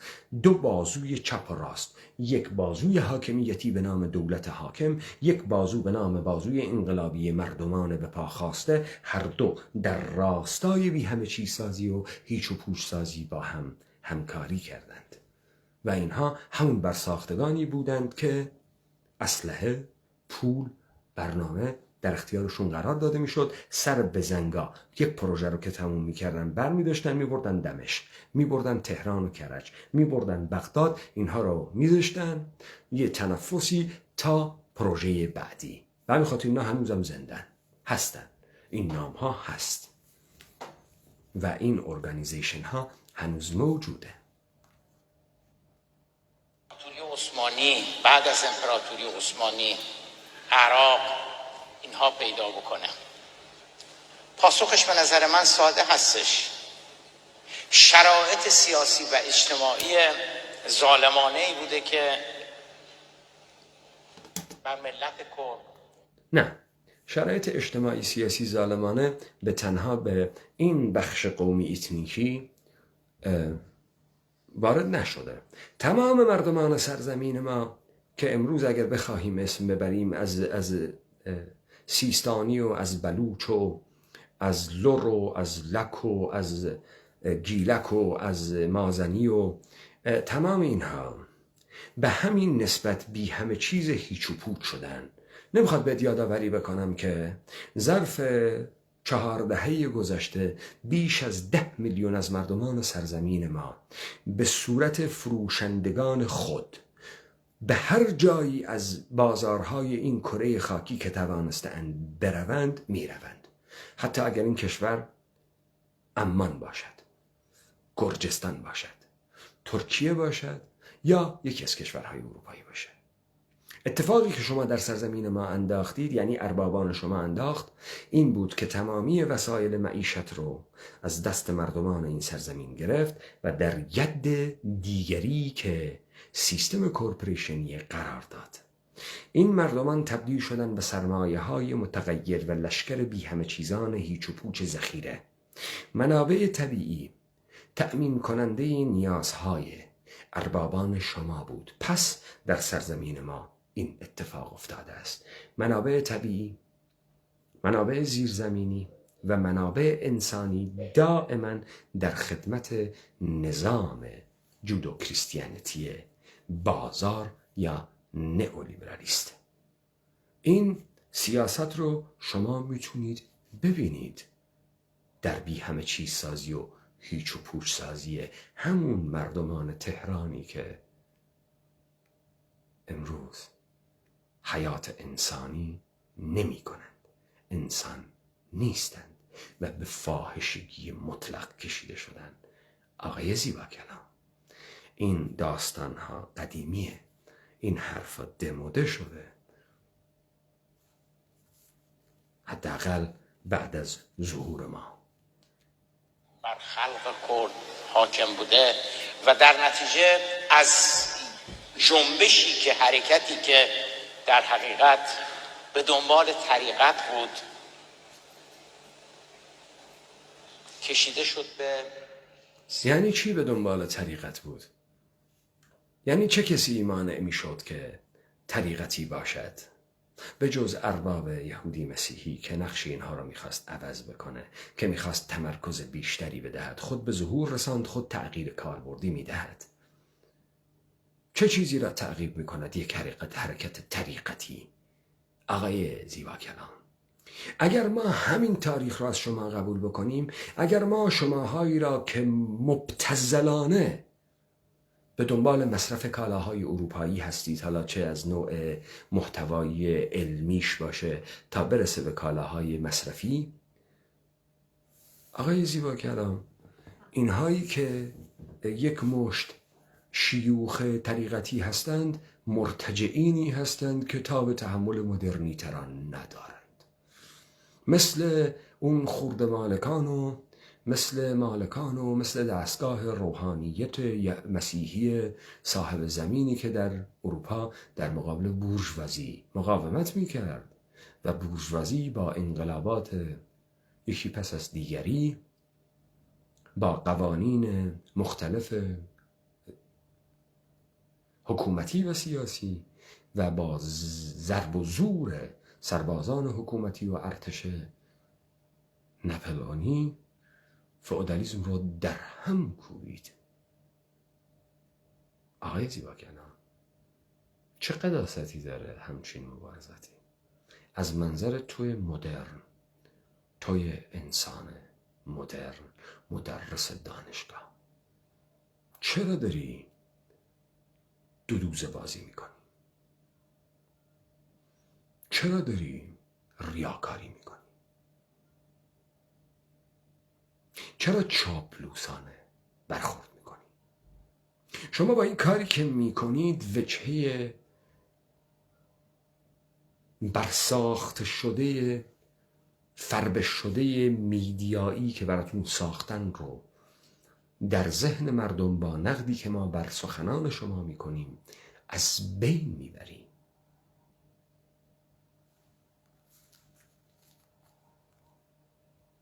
سیاست، عرفان کشیده شد به سیاست. سوال: آیا باید همچنان روی مسائل سیاسی باقی بمانه یا اینکه نه برگرده بره دو مرتبه به سمت عرفان، برگرده بره؟ نه، هیچ کدوم از این حرفا سیاسی نبود آقا. آنچه که تو در بهترین حالت هم جنبشش سیاسی مینامی سیاسی نبود است. یک سری جنبش های حقوقی بود، طالب حقوق بودن، معلومه از کی طالب حقوق بودن. اینا مطالبه گر بودن، مطالبات هم از حاکمیت دارن. کجا این مبارزات سیاسیه؟ شما به چی مبارزات سیاسی میگی؟ اصلا سیاست چیست آقای زیبا کلام؟ طبق همین تعریف مدرن و این چیزهایی که شما خیلی دوست دارید و میگید ما تمام اینها را از غرب گرفتیم، طبق همین تعریف کنید. همین احزابی که شما دارید حرف میزنید ازشون و جنبش مینامیدشون، مطالباتشون سیاسی نیست، حقوقیه. حق شهروندی برابر میخواد، حق شرکت در قدرت سیاسی میخواد. یا کجاش سیاسیه؟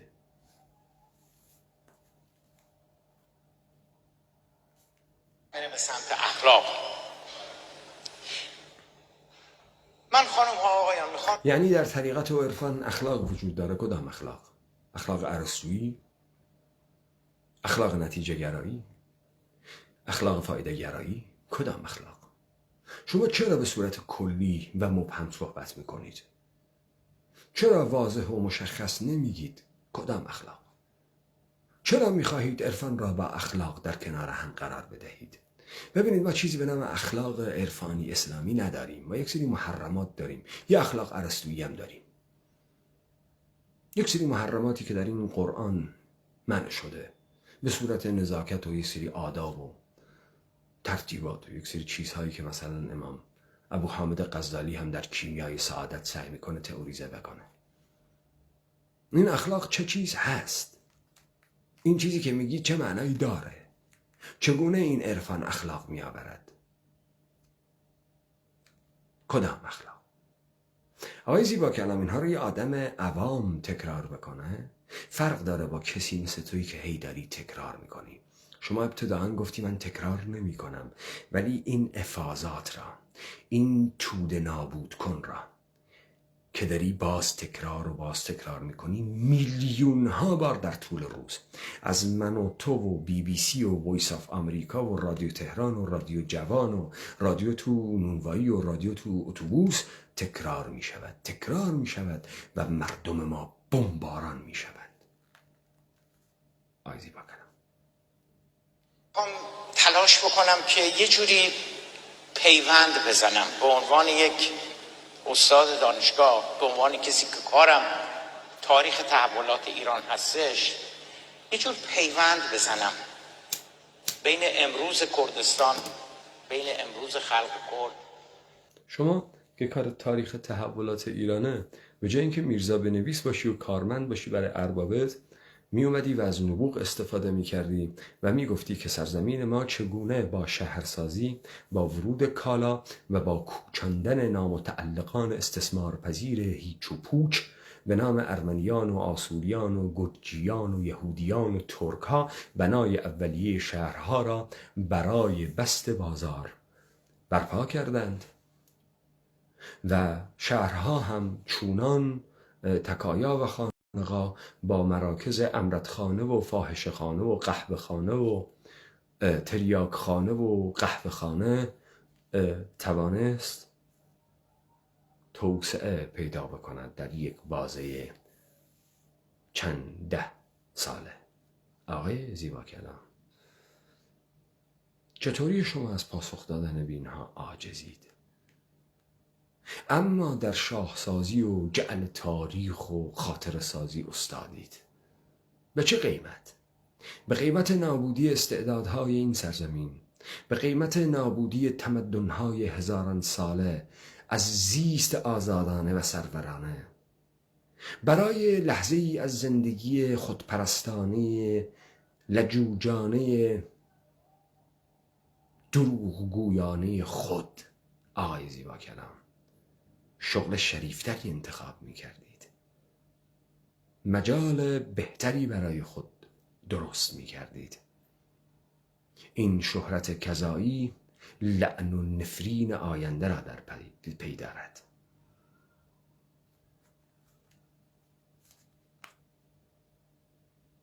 این روز مردم کردستان و اونی که 150 سال پیش شروع شد،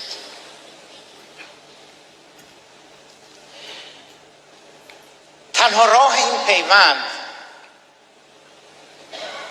این هستش که برگردیم ببینیم که به کدام سمت و سو داریم میریم.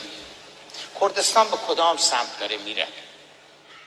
من از پنجره به سمت نابودی مطلق. آقای زیبا کلام، کردستان مفهوم یهودی ساخته است. سرزمین ما رو کلا نابود دارید میکنید. برگردیم به اون 150 سال پیش. 150 سال پیش چه اتفاقی داشت میافتاد؟ 150 سال پیش شما داشتید یواش یواش تمام معیشت رو از مردم میگرفتید و لوازم معیشت رو و در جای دیگری اینها رو جمع میکردید. با این جریانات برساخته بی هدف کور تحت نام جریانات طریقتی مقاومت‌های طریقتی. این اتفاق افتاد. امروز هم داره صورت متکاملش ادامه پیدا میکنه و قصد و نیت دارید در فاز سوم دولت ایرانی دولت ابدی کورپریتی بر این سرزمین بسازید و تنها مانع بزرگ سر راه شما حقیقت این سرزمین ایماژ بدیل نظام بازاری سرمایه داری شماست و اون جهان آزاد کردی است، نه جهان انقیاد یهودی مسیحی.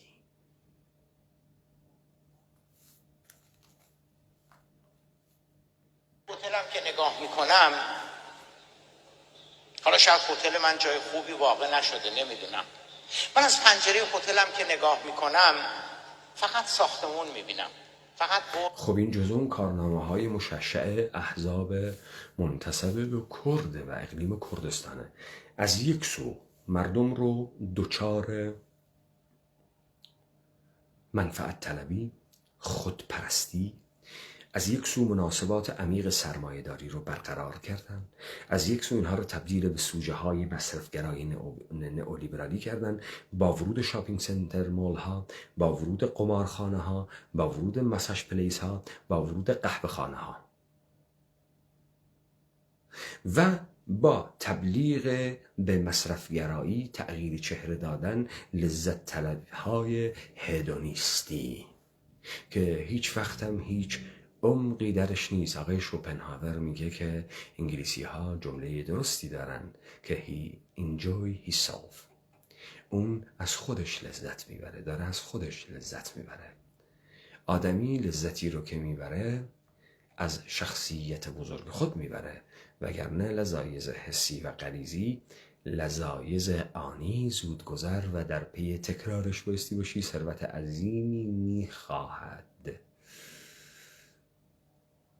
و اینها از مردم ما این رو ساختند آقای زیبا کلام و در کنارش بهت گفتم که شق اون قسمت شق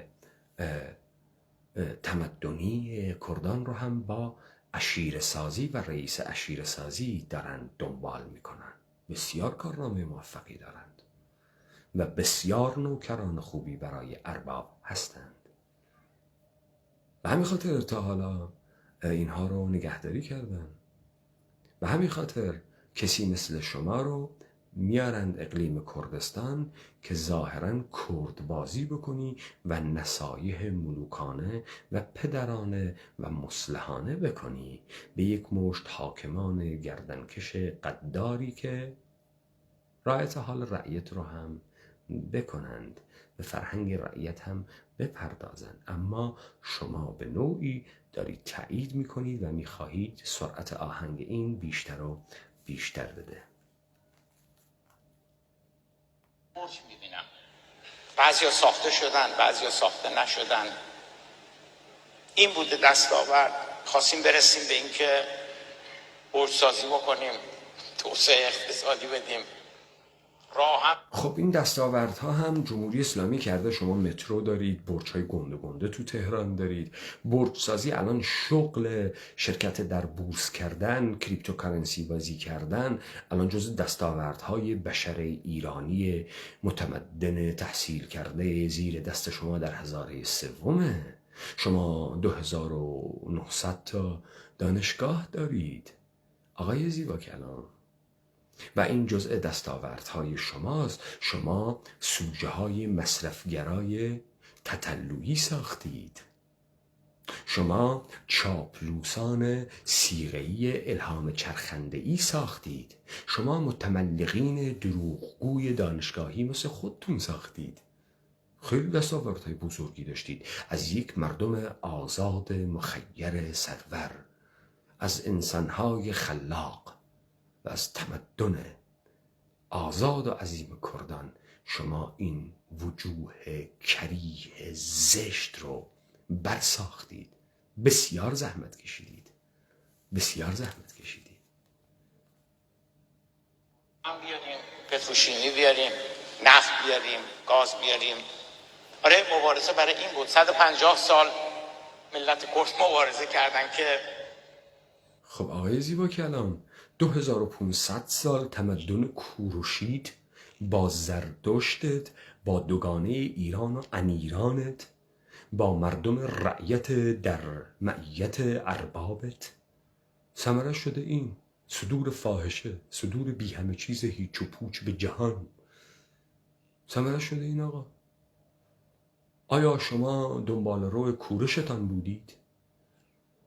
آیا این کارها رو داریوش میکرد یا علی ابن ابی طالب میکرد یا فارابی میکرد؟ آقای زیبا کلام، شما دارید در مورد سرزمین کردان حرف میزنی، در چهره مصلح در آمدن برای سرزمین ما، الا اینکه پرده از صورت کریه کارمندی نظام سلطه و نظم جودو کریستیانیتی برمیداره چیز دیگری نیست. چون کارنامه شما بی همه چیز سازی دائم و هیچ و پوچ سازیه. شما بایستی از اون انسانهای مغرور گردن کشه، از اون انسانهای قدرتمند سگان شلاق خورده می ساختید که امروز عادت کردند به انجماد طبقاتی سخیف خود، به بی همه چیز بودگی، به گمنام بودگی، به سخافتی که امروز درش افتادن.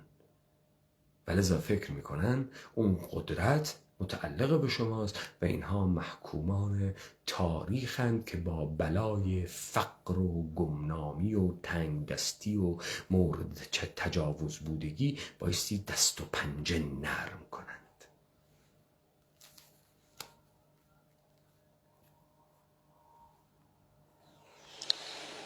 میشد اینا رو با بودن عراق هم به دست آورد، با بودن بخشی از ترکیه بودن به دست آورد. من معتقدم که بزرگترین تکلیفی که، بزرگترین وظیفه‌ای که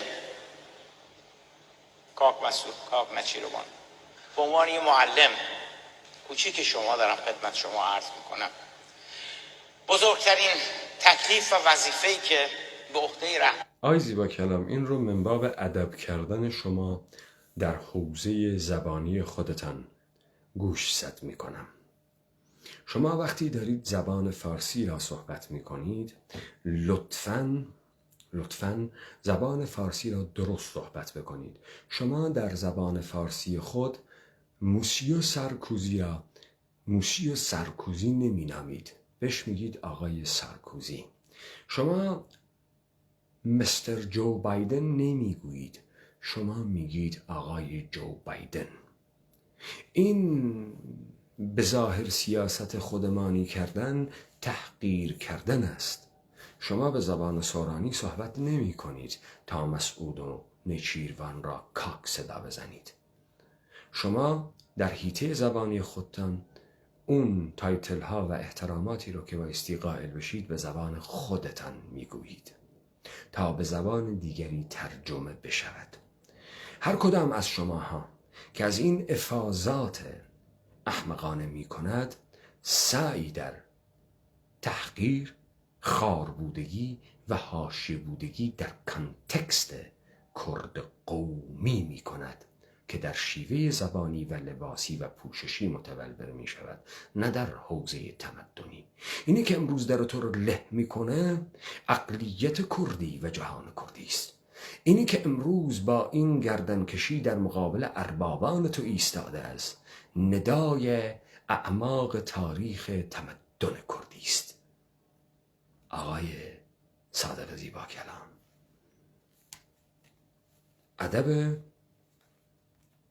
ادبیاتی داشته باشید.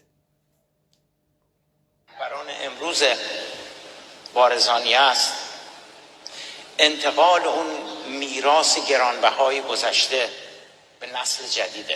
اون میراث گرانبهای گذشته به جز شپش چیزی دیگری هم بود؟ چیزی اون میراث گرانبهای گذشته؟ شما نگفتی، ما نفهمیدیم چیه. شما گفتی یه جایی این مبارزات کردی بود، یه جایی گفتی این طریقت و عرفان بود. میراث گذشته طریقت و عرفانه، زهد و ریاضت کشیه.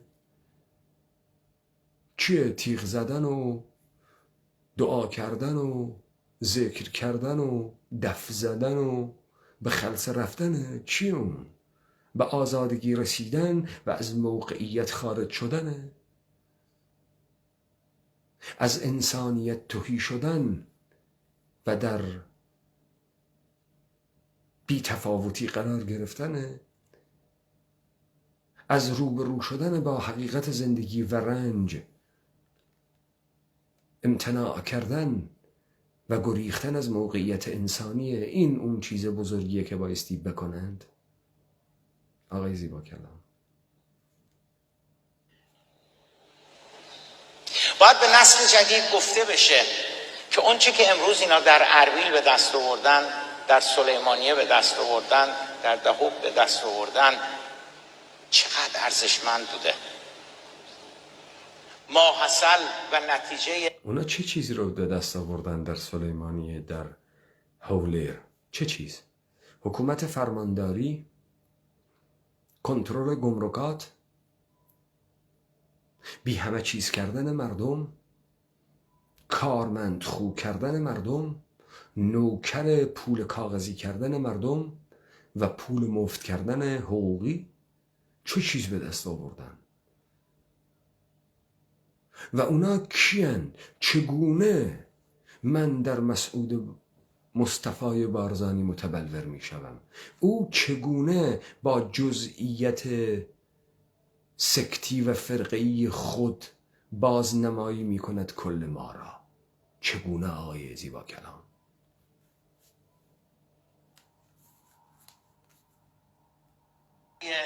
150 سال مبارزه پدرانشون بوده.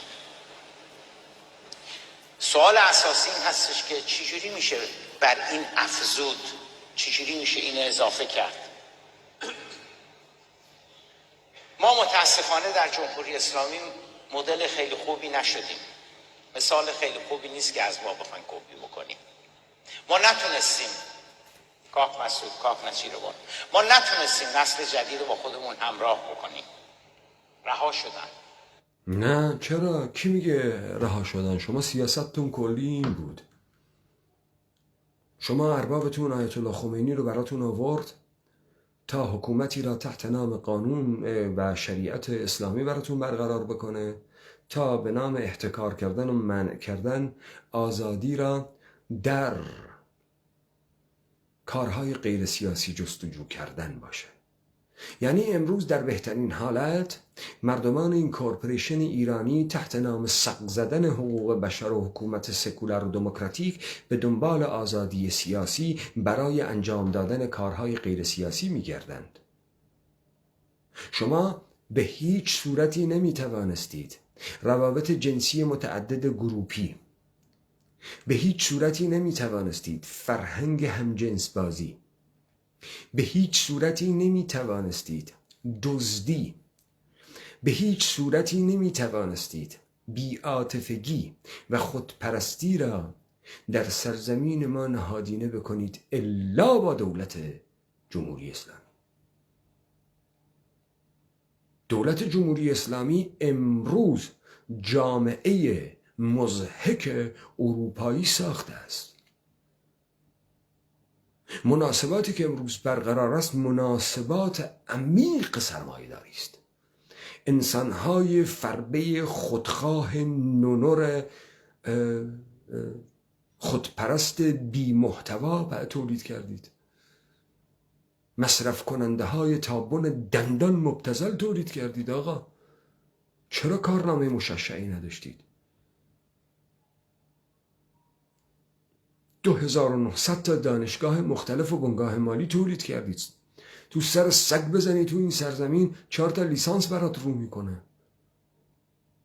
چطور موفق نبودید؟ چه کار دیگر میخواستید بکنید؟ مشتی مردم شیره‌ای معتاد به همه چیز ساختید. به مصرف، به خرید، به مواد مخدر، به سکس. آدم‌های خو عوض شده، از آدمیت و انسانیت افتاده شما درست کردید. بسیار موفق بودید. بسیار موفق بودید.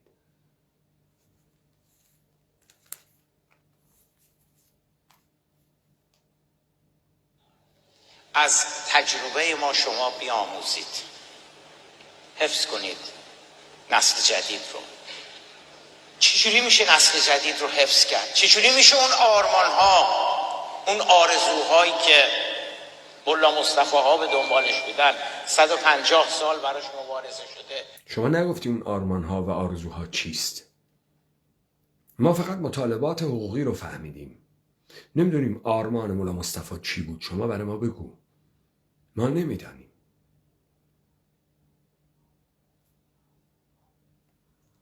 چجوری میشه اونو حفظ کرد؟ چجوری میشه اونو انتقال داد به نسل جدید؟ به نظر من فقط یک راه. آقای زیبا کلام اینا راهاشو بلدن. 280 تا شبکه ماهواره‌ای دارن. امثال شماها رو از تهران و استانبول دعوت میکنن. از فرانسه برنارد لوی و کشنر دعوت میکنن. امروز ما در محاصره سلبریتی های سیلیکونی هستیم. امروز برای ما خیلی عادیه که با دلارها و پترودلارهایی که بهمون دادن به فرهنگ مصرف فاحشگی بپردازیم. آقای زیبا کلام اینا که همه رو جذب میکنه. ایالات متحده آمریکا یعنی لاس وگاس یعنی صنعت پورن هالیوود. ما وقتی انقلاب جنسی میخوایم، ما وقتی از روشن بودگی و مشعشع بودن خودمون صحبت میکنیم، همین چیزا رو میگیم دیگه. انقلاب جنسی و روسری هوا کردن و حق آزادی زنان در استادیوم و مشروب خوری و کافه کابارو. بعد این مردم ها همه اینها رو میخوان، آزادی های سیاسی رو میخوان که جمهوری خواهان و سلطنت طلب ها بیان و حزب باشن و اینها هم بتونن کافه کاباره برن، مست کنن، تو خیابون با هم سکس داشته باشن. و شما خیلی قبلتر این کار رو انجام دادید. یعنی کوچه پس کوچه نیست در ملأ عام در سرزمین ما تحت لوای حکومت اسلامی سکس انجام نشه. حداقل در این اروپا اگرم انجام میشه غیر قانونیه. ولی در اون قرای اسلامی شما و اون دولت یهودی کورپوریتیتون مردم تا بن دندان فاسد شدن. کاری نداره. کسی که تعمقی نمیکنه با کمک شما روشن فکرها هر کاری رو که فرهنگت بهت گفته، هر کاری رو که تمدنت بهت گفته برعکسش رو بکن، شما مدرن.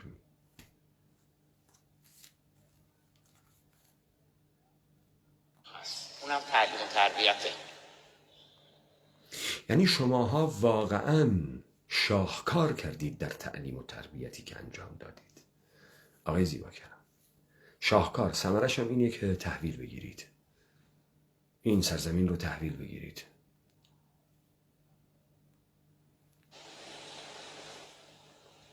شما نمیگید چه محتوایی رو باید درس داد، چه تعلیم و تربیتی کرد. شما اشاره نمی کنید در چه راستایی برای آفرینش چگونه انسانی بایستی تعلیم داد و تربیت کرد. اینها رو شما مشخص بفرمایید تا ما بفهمیم همچین چیزی تولید شده. اگه به دنبال سوژه لیبرالی هستی، تولید شده آقا. به دنبال انسان مصرفگرا هستی، تولید شده آقا. به دنبال لذات هدونیستی و انسان لذت طلب غریزی هستی، تولید شده آقا. به دنبال انسان میل فربه شده هستی، تولید شده آقا. بسیار عالی، به وفور تولید شده. به دنبال کدام انسان هستی؟ من نمیگم راه هم براتون مهم نباشه، من نمیگم پتروشیمی براتون مهم نباشه، من نمیگم انرژی هسته‌ای حتی براتون مهم نباشه، اما از غربی‌ها بیاموزیم. من 2 کتاب دارم که هنوز پرفروش‌ترین ها هستن در ایران. یکیش از ما چگونه ما شدیم، ایران چگونه شد ایران، عراق چگونه شد عراق. یکی دیگرش از غرب چگونه شد غرب. غرب چگونه شد غرب؟ آقای زیبا کلام بر اساس تصادف.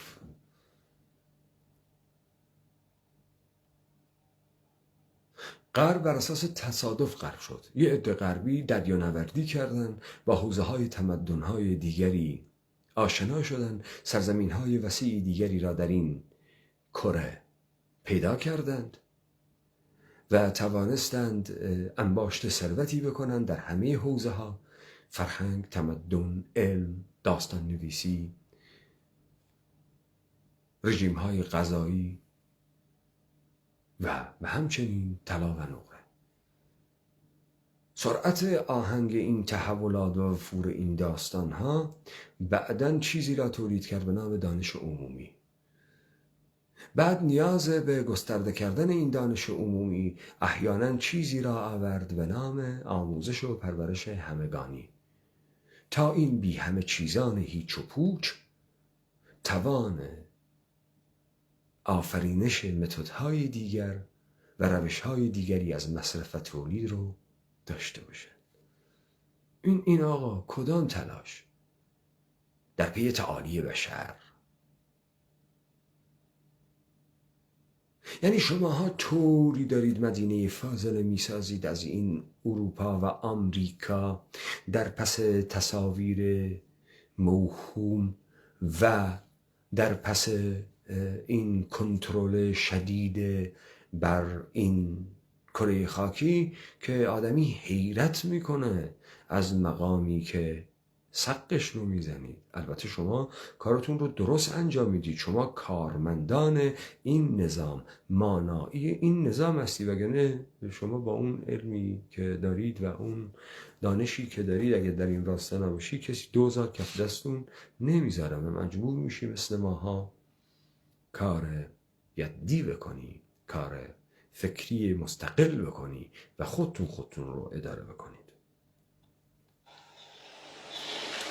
خیلی خلاصه بکنم، ما به دنبال تعلیم و تربیت نرفتیم، اما غرب به دنبال تعلیم و تربیت رفت.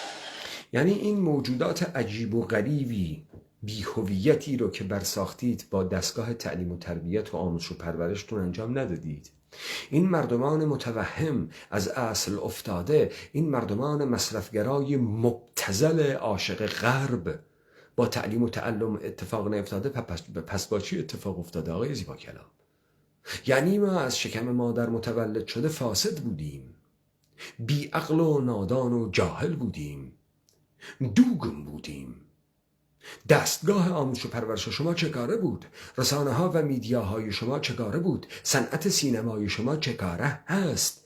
تلویزیون ها و شبکه های ماهواره شما که هر دقیقه و ثانیه انسان ها را بمباران میکنه چکاره هست؟ این همه آدم مفلوک کتک خورده بی امید در عدم استقرار و در بی همه چیزی و هیچ و پوچی رو کی تولید کرده؟ چگونه شما از مردمانی آزاد، سرور و مغرور و مخیر، سگهای شلاک خورده مظلوم خودقربانی پندار مفلوک تا بن دندان فاسد ساختید؟ حیرت میکنه آدم. این تعلیم و تعلم میخواد قربان، هزینه های گزاف میخواد، سیستم میخواد، برنامه میخواد که شما تمام اینها رو انجام دادید. به همین خاطر شما توتالیتاریسم الیتی دارید. اون تریبونی رو که دستتو میدن دست ما نمیدن و امثال تویی که برمیسازند. چگونه تعلیم و تعلم ندادید؟ پس چی کار کردید؟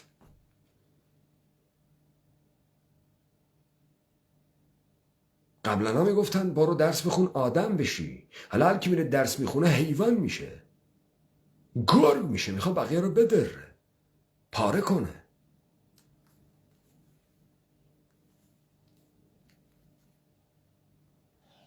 خانم و آقایان، اگر غرب امروز شده غرب، باور کنید در نتیجه تعلیم و تربیته، در سایه تعلیم و تربیته.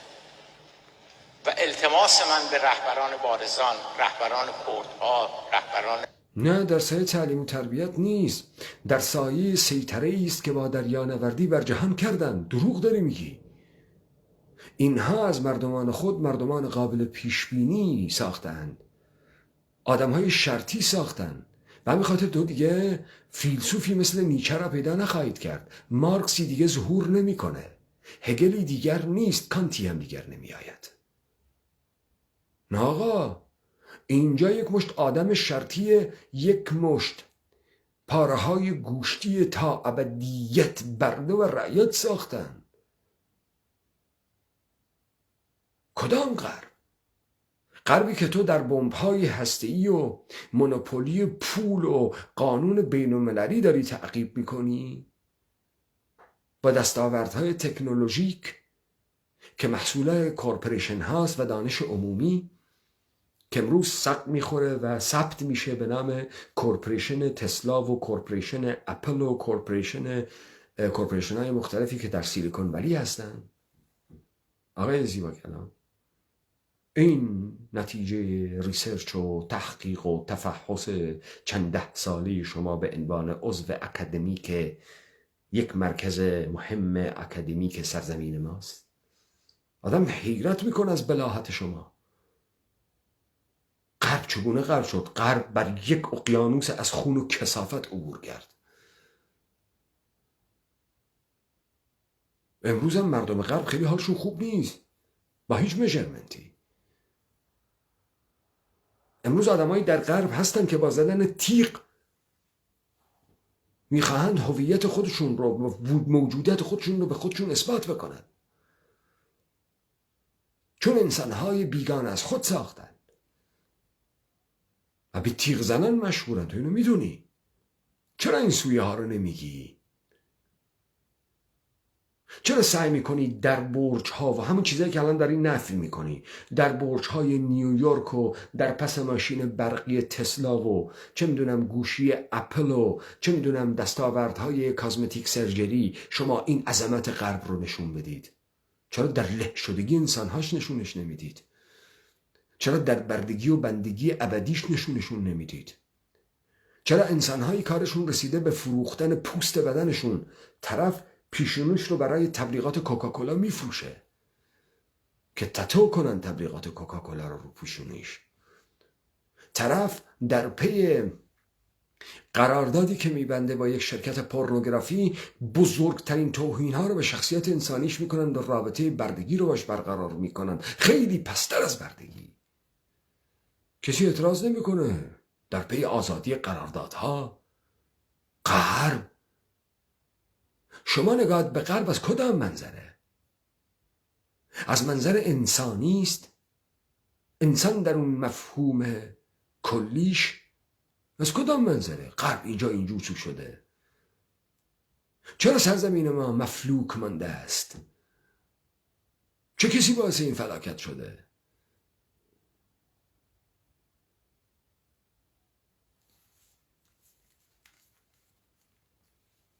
آقای زیبا کلام،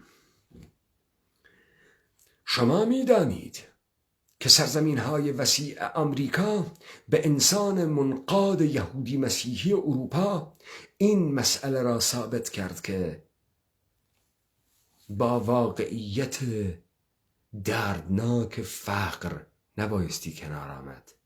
فقر طبیعی نیست، ابدی نیست و می شود از این بلا رها شد وقتی سرزمین‌های وسیع آمریکا در دستان کوچانده شدگان مفلوک اروپایی قرار گرفت. شما سرزمین ما را در ید کورپوریشن قرار دادید، سرزمین ما را ملک دولتی کردید، با قانون کورپوریتی انسان ما را از همه چیز انداخته اید، تاراج می کنید منابع طبیعی، منابع زیرزمینی و نابود می کنید منابع انسانی این سرزمین رو تحت نام دولت‌های کشوراتون و بعد به راحتی هم میگید خب ما فرهنگ نداریم، ما فرهنگ دموکراسی نداریم. نه، این دموکراسی نبود در غرب آقای زیبا کلام. این اون تصادفی بود که شماها میدانید و اون تجارتی بود که آغاز شد و اون سرعت و آهنگی بود که در پی کشف رموزهای مختلف این جهان و گردآوریشون در جایی به نام اروپا اتفاق افتاد. آقای زیبا کلام،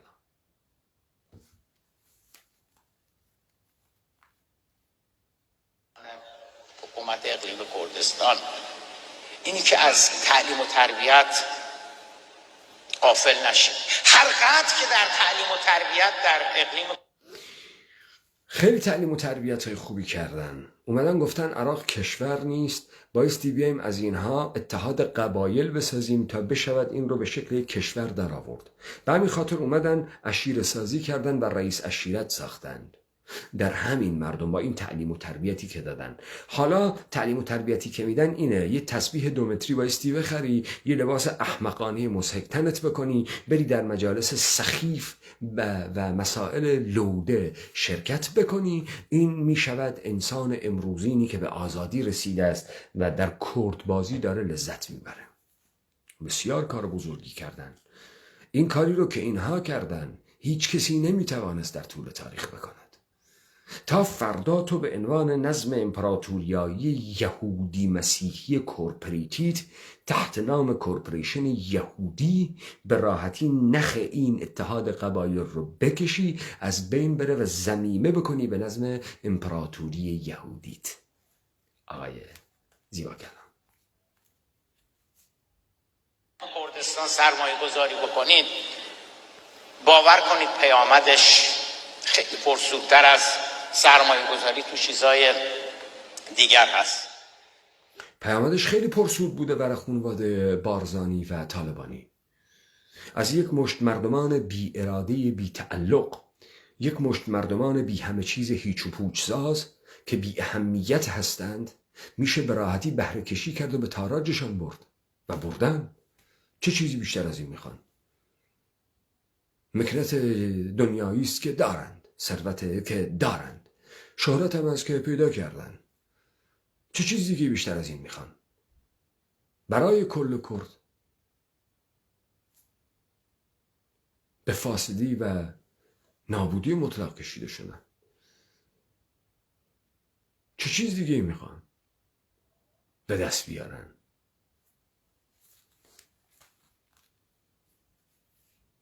آخرین نکته‌ای که میخوام خدمتتون عرض بکنم بعد از تعلیم و تربیت، چیزی هست که اصطلاحاً بهش میگم پابلیک دیپلماسی، دیپلماسی عمومی.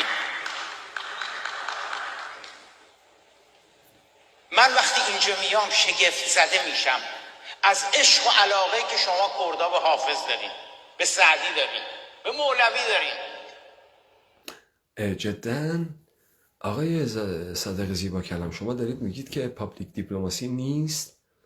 پس چطوری این مردم عاشق حافظ و مولوی و سعدی اند؟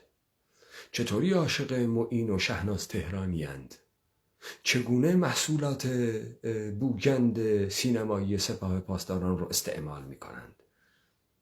چگونه اگر پابلیک دیپلماسی نبوده است و ارتباط نبوده است و حاکمیت دولت یهود ایرانی تا بن دندان این جامعه را در فساد غرق نکرده؟ چی آقای سعدی حلول کرده شبح سعدی و حافظ بر فراز اقلیم کردستان میچرخد؟ شبحی بر فراز آسمان اقلیم کردستان میچرخد. این شبح ناسیونالیزم ایرانی است. آقای زیبا کلام، چیه شیدایی و بزرگی این انسان هاست؟ کی این تبلیغ رو کرده؟ شما میگی تعلیم و تعلم نبوده اونجا. این هزینه های هنگفت رو کی کرده این مردم؟ الان حافظ میشناسه، سعدی میشناسه، معین دوست داره، شهناز تهرانی رو میپرسته، حشمت فردوس یک کاراکتر سریالی براشون تبدیل به ایدئال میشه. کی این کارا رو میکنه؟ فستیوال های فیلم سلیمانیه، تلویزیون ها و شبکه های ماهواره‌ای که با ثروت این مردم درست شده، فاحشه خانه هایی که در شهرهای مختلف برقرار کردید و دلارها بایستی به اونجا بره، یا فاحشگانی که از زنان سرزمین ما ساختید و به این منطقه از سرزمین میفرستید تا فرهنگ فاحشگی رو عمومی بکنید. آی زیبا کلام، کی آورده اینها رو؟ همینطوری خودش فرهنگی خیلی بزرگه، کار میکنه. اصلا اپیدمیه، یه جورایی مثل ویروس کروناست. باور کنید اون 80 میلیون نمیدونن که شما چه عشق و علاقه‌ای به تاریخ و فرهنگ. اون 80 میلیون متبلور میشن در مؤسسات دولت یهود ایرانی به نام سپاه پاسداران، به نام بانک ها، به نام اداره اتاق بازرگانی. اونها خیلی خوب حضور دارند.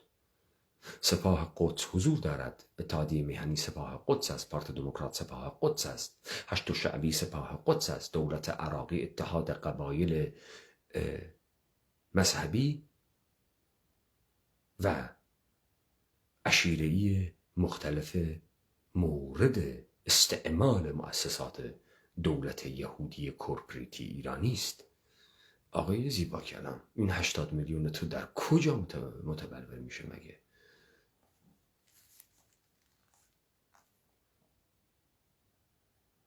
فرهنگ ایران داریم. چرا نباید بدونم؟ چرا نباید 10 ایرانی غیر کرد اینجا باشه؟ چرا باشه؟ چرا باید؟ هست، خیالتون راحت باشه. هست.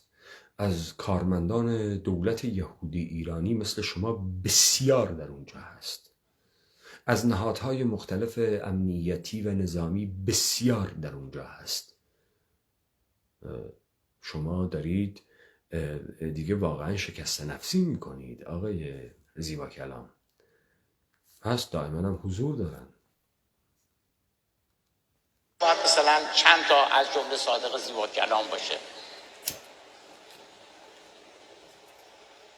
کاک مسعود، کاک نچیروان. از دیپلماسی عمومی شما غافل بودید. اینجا باید پر از ایرانی باشه. تورهای ایرانی ها باید بیاد اینجا. نه دیگه میاد آقا، شما سیکل رو برعکس گرفتی. بایستی فرهنگ فاحشگی رو می آوردن، لذا بایستی فاحشگان می آمدند. ببینید این مردمی که از ماها ساختید سفر که میخوان برن مراکز اینترتینمنت مثل شیرکشخانه و امرتخانه و فاحشه‌خانه.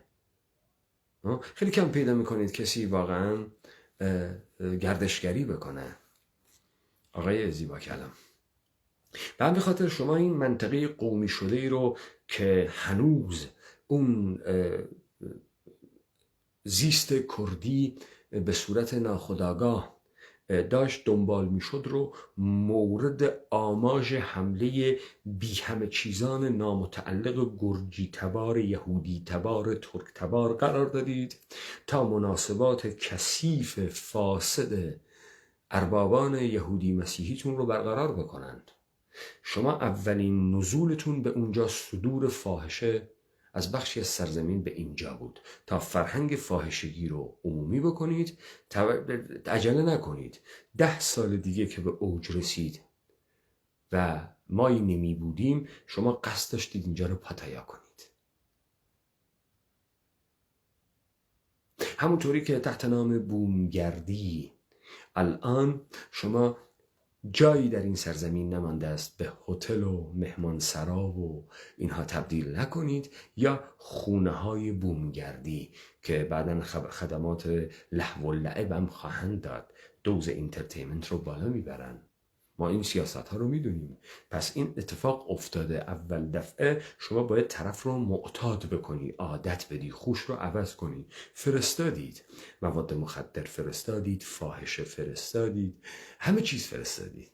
حالا عادت کردن به این فرهنگ، الان دیگه مراودات شروع میشه.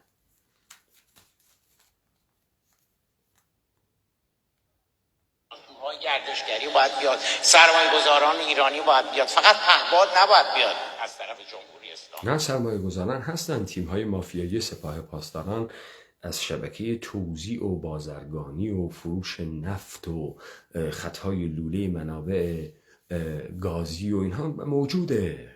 خیلی سال دارن با هم کار میکنن. موجوده، شما ناراحت نباشید آقای زیبا کلام. خیلی چیزای دیگه هم ما داریم که باید بیاد اینجا برای منطقه. خب خیلی چیزا که اومده دیگه. چی میخواید بیاد؟ از رب گوجه میاد تا شیرینی بدمزه کپی شده از کشورهای اروپایی، از قطاب گرفته تا سوهان، از جراحان کازمتیک سرجری گرفته تا تنکنان واژن. همه چی میاد. از دیلدو میاد تا قرص وایگرا، از فرهنگ سیلیکونی میاد تا فرهنگ اپیلاسیونی. اومده آقا، همه چیز میاد. دیگه من وقتم تمام شده. ببخشید اگر که سخنانم بیشتر موعظه بود، ولی موعظه نیست. سخنانم تقاضا بود از شما عزیزان و بزرگا، خانم‌ها و آقایان کردستان. بجی کردستان. بله. خب موعظه نبود، موعظه کرد، بعد موعظه نبود، بعد تقاضا بود. آقای زیبا کلام، شما کار خودتون رو انجام دادید، اونها هم نمایش خودشون رو با شما انجام دادند و این عقلانیتی که شما از دانشگاه تهران آورده بودید قرار تطبیق بشه و ثمرش اون فساد و نابودیه که میخواید رقم بزنید. البته خب این تیکه رو بایستی با زبان عوامانه‌ای که شما همیشه برمیگزینید پاسخ داد: زهی خیال باطل. اینجا یک تمدن عمیق تاریخی موجود است، یک حافظه کدگذاری شده در نهاد انسان کردی. این فقط روایت میخواست که روایتگریش رو ما کرده ایم و شما شاهد باززایش این تمدن خواهید بود و در هم میکوبیم شما را.